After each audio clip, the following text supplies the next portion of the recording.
Oh my gosh, look what I did with the pumpkin form from Dollar Tree.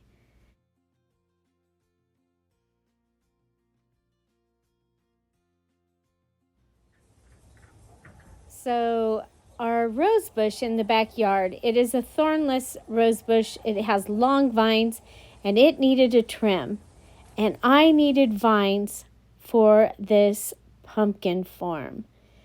I'm going to be using the pumpkin form for Dollar Tree, several of the flower picks from Dollar Tree, assorted in orange and purple, fall and Halloween colors. I'm going to be making this for fall, but it's going to be able to have a Halloween look as well. I'm going to go ahead and take the vines, and I am going to, as I'm showing you here, I'm going to be wrapping them around the pumpkin form. And I like a grapevine wreath. So I'm using the pumpkin form to virtually make a pumpkin, like a grapevine pumpkin. These rose stems they dry really well. I have already done one. I did find out that I need to add more vine than I did on the one I did before. So that's what we're going to be doing today. So I'm just going to be taking the vines and wrapping them around and pulling them through around the outside. And then I will also pull them up and go up those strands later. So I have a whole lot of the vines. Here you see this one is hanging down. So I'm going to go ahead and I'm going to have that one come over outside to the outside edge and go around. I don't want to waste any of the ones that I cut. So yeah, upcycle, reuse, recycle, whatever it is, I'm doing it. And you guys, this turns out so fun and so cool. And so for a couple of weeks, we'll have some green, and then it will start to dry just like our trees and the leaves around here are doing. And I will have a vine, like a grapevine pumpkin, when we're finished. So here we go. If only it happened that fast, right? So you see, I am going around the pumpkin and up each of the strands. I tried to have 5 or so strands on each one. There is a look at a wreath that I made this summer using the rose bush when I had to cut it back in the summertime. So here we're going to go ahead. I'm using my amazing tool to cut off the pieces of all of the floral. And as you can see, I've also plugged in the glue gun, getting it ready to be able to add these florals to the pumpkin. And here we go. We're going to start with those black pieces. I decided I'd use them even though I want it to be for fall and then for Halloween. And so starting with the pieces that are going to be my main pieces going out, I'm kind of getting the shape that I want. Now I'm going to be adding in these long pheasant feathers. I love these. It's one of my favorite things that Dollar Tree has for the fall. So I needed to cut this one, I think, a little shorter, add some glue, and put it in. And you'll see I'm going to be doing a little bit of a flower arrangement on the bottom as well as on the top. And that's just how I wanted to do it. I wanted to do it a little bit different. Another pheasant feather going in from the side. And now we're going to continue to add the rest of the florals, some on the top and then some down in that bottom area. I do decide to go ahead and add in the purples and to go ahead and make it for Halloween, as Halloween is just a week away.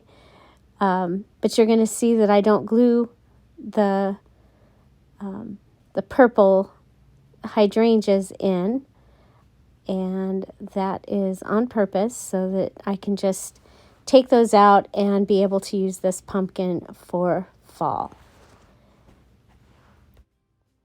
I would really encourage you to check out what you have access to as far as outside, especially for fall and for winter crafting. And, don't be afraid to ask some people if you might be able to use some of their plants and bushes and trees.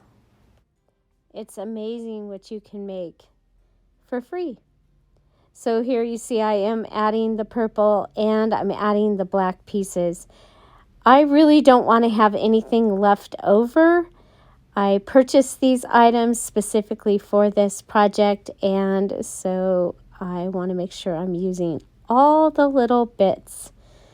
And the funny thing is, the one that I made for our daughter, I had a really cool stem piece. It was actually a trunk of a sage bush that looked like a pumpkin stem.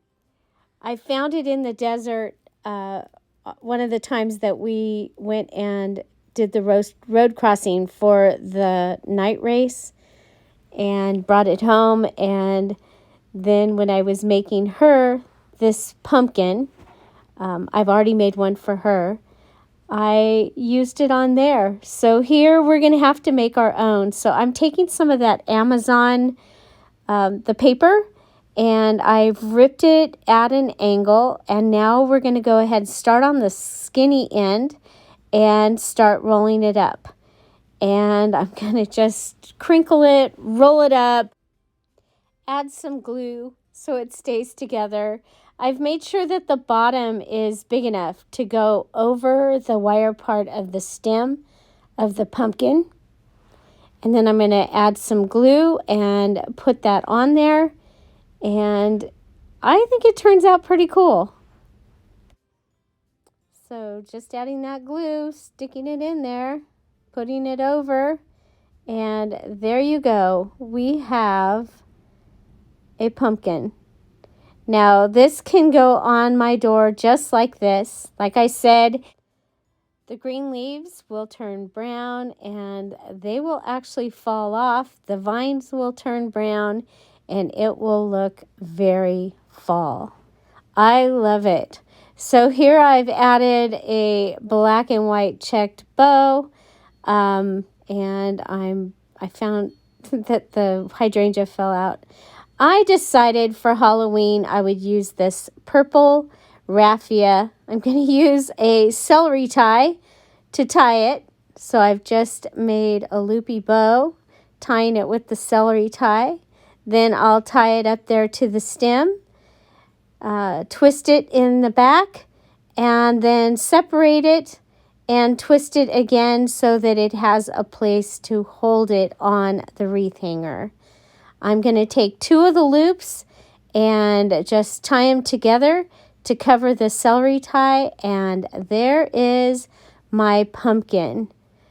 But wait, sitting right over in the grand room are these skeletons from a garland that I had picked up at Dollar General, and I just thought it would be funny, like they were in jail, or like they were in a cage.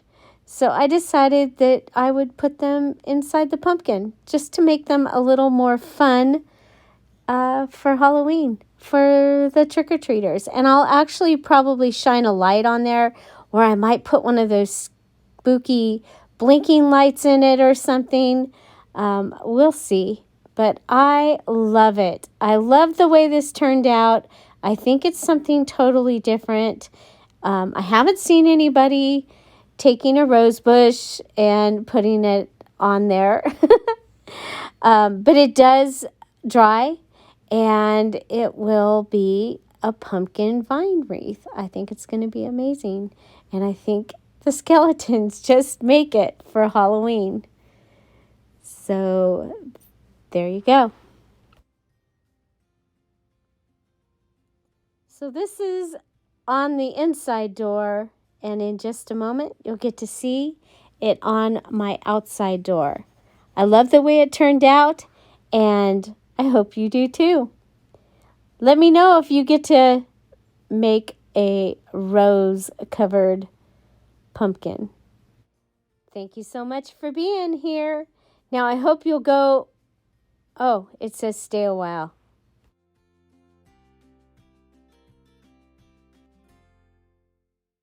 Bye. Bye-bye.